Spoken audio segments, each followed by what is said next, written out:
En los albores del ser, cuando todo era una sola y silenciosa unidad, surgió Il Separatio, el aliento invisible que desgarró la eternidad en dualidades. Luz y sombra, espíritu y materia, vida y muerte. No es un dios ni un demonio, sino el primer eco del orden y el caos, el susurro que divide los mundos. Ahí donde existe una frontera, un límite, un abismo entre opuestos, Il Separatio extiende su sutil reino, silencioso e inevitable.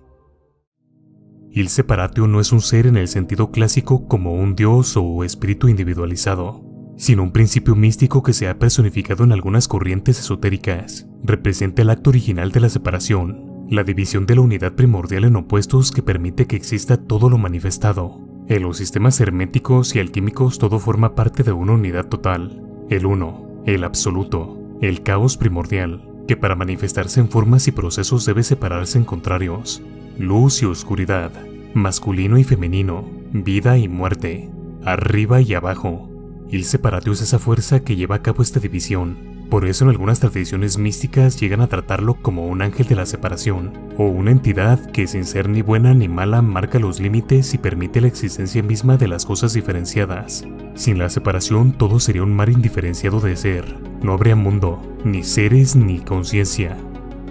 Il Separatio proviene principalmente de la alquimia y la filosofía hermética. En la alquimia, separar, o separatio, es uno de los pasos esenciales del opus magnum, la gran obra, donde los elementos son primero separados para luego ser purificados y reunidos en una forma superior. En la filosofía hermética inspirada en los textos como la tabla esmeralda atribuida a Hermes Trismegisto, la separación de lo sutil de lo denso es un proceso fundamental para la creación y para el ascenso espiritual. Mientras que en algunos sistemas gnósticos o neoplatónicos puede vincularse conceptualmente a la emanación de los primeros principios, donde el uno para dar origen a todo tiene que realizar un acto de separación, pero eso lo veremos un poco más adelante. Por su parte, en tradiciones ocultistas medievales y renacentistas, Il Separatio empezó a recibir una representación casi simbólica, como un ser o voluntad que habita en cada acto de distinción entre el ser y no ser. En resumen, Il Separatio es el primer eco del abismo que separa lo uno en dos, el susurro que creó la posibilidad de existencia, al dividir la perfección inmóvil en la danza infinita de contrarios. Antes de la aurora y el ocaso, antes del alba de los nombres, todo era uno, un mar sin orillas, un silencio sin eco. Mas del seno de la unidad surgió el susurrador, aquel a quien los sabios llaman Il Separatio. No es él ni malvado ni justo, ni bondadoso ni cruel, su aliento no juzga, solo divide. Donde había agua trazó la tierra, donde había luz sembró la sombra, donde había espíritu tejió carne. Por su obra se alzó la gracia y también la perdición. Por su filo nacieron los ángeles y los abismos, los santos y los tiranos, no para amarlos ni para condenarlos, sino para que existieran. Pues en el seno de la separación nace el poder más temible, la elección. Quien invoque a Il Separatio no hallará consuelo ni condena, hallará tan solo el espejo de su propio corazón y el sendero partido en dos. Y al elegir se hará creador o destructor, hijo de la luz o siervo de la noche. Pero siempre, en lo alto de la senda, invisible e incolumne, permanecerá él, el que divide pero no juzga. Como ya se habrán dado cuenta, Il Separatio no es ni bueno ni malo, está más allá del juicio moral. Su función no es más que separar, distinguir y crear la posibilidad de elección, pero él mismo no elige. El bien y el mal, como fuerzas opuestas, son consecuencias de su acto, no decisiones suyas. Como ya mencionamos antes de Il Separatio, todo era unidad indiferenciada, no había oscuridad ni luz, porque ambos coexistían como una misma esencia sin diferencia. Pero Il Separatio hizo posible que surgiera el contraste, que existiera algo que pudiera ser llamado bueno en oposición a algo malo. Por eso, si existe el amor es porque existe también el odio, si existe la justicia es porque existe la injusticia, si existe la vida es porque existe la muerte. Sin embargo, Il Separatio no creó el mal, simplemente creó el espacio para que el bien y el mal pudieran manifestarse, ser reconocidos y confrontados. Se puede decir que es el padre de la dualidad, pero no de la corrupción, el origen del conflicto, pero no su instigador. Es el espejo silencioso que permite que algo sea llamado luz, solo porque puede contrastarse con oscuridad. No soy el verdugo ni el salvador, soy el filo entre ambos, soy el susurro que separa el uno en dos. Esa entidad no mora en el mundo ni en el reino celestial o infernal. Él existe en el umbral, su morada es el filo del instante, donde una cosa se convierte en otra. donde el día roza la noche, donde la vida se pliega hacia la muerte, donde la inocencia se convierte en culpa. Habita en las fronteras invisibles, el borde del pensamiento donde nace la duda, la línea sutil donde la esperanza se pudre en desesperación, el suspiro donde el alma decide entre el bien y el mal. No se le puede buscar en templos ni invocar en rituales comunes, pues su presencia se siente en los momentos de elección extrema, en los cruces de destino, en los actos que cambian irremediablemente el alma. En pocas palabras, Ilse Paratio es el guardián eterno de todos los umbrales. Según las antiguas escuelas místicas, existe un mito oculto. Cuando toda existencia haya recurrido al ciclo de separación, de caída y redención, de dolor y gloria, llegará el tiempo del retorno. En ese momento final, Ilse Paratio se desvanecerá, el velo que separa las cosas caerá, la dualidad cesará de latir. Todo lo que fue dividido, cielo e infierno, Dios y bestia, amor y odio, será absorbido de nuevo en la unidad primordial. No habrá más elección ni más conflicto, solo el silencio original, más vasto y puro que todo lo creado.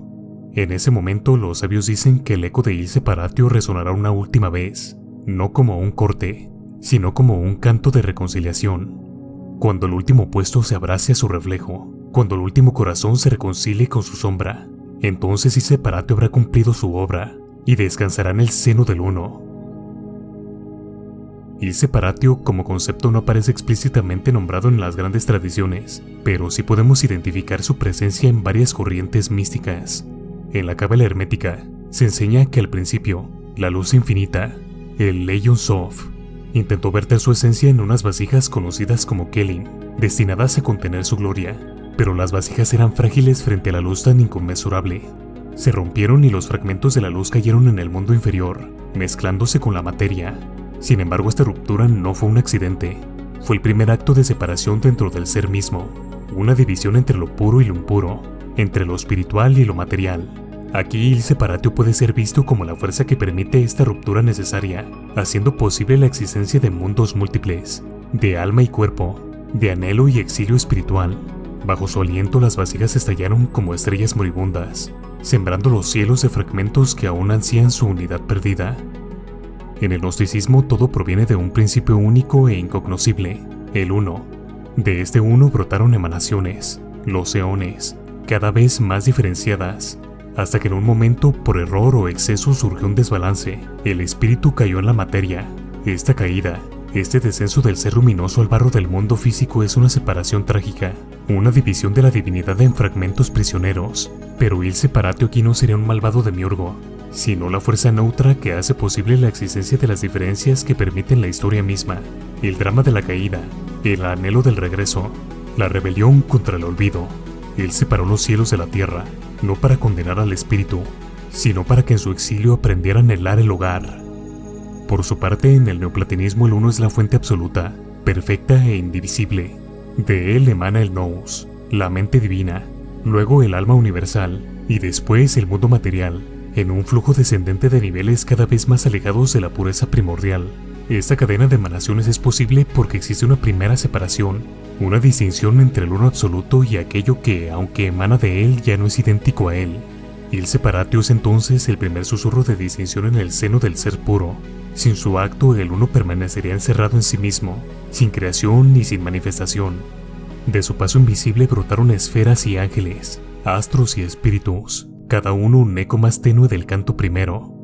En cada una de estas tradiciones, la cábala, el gnosticismo y el neoplatonismo, Ilse Paratio representa la primera grieta en la perfección, el impulso que hace posible la existencia misma y el inicio de la gran travesía espiritual.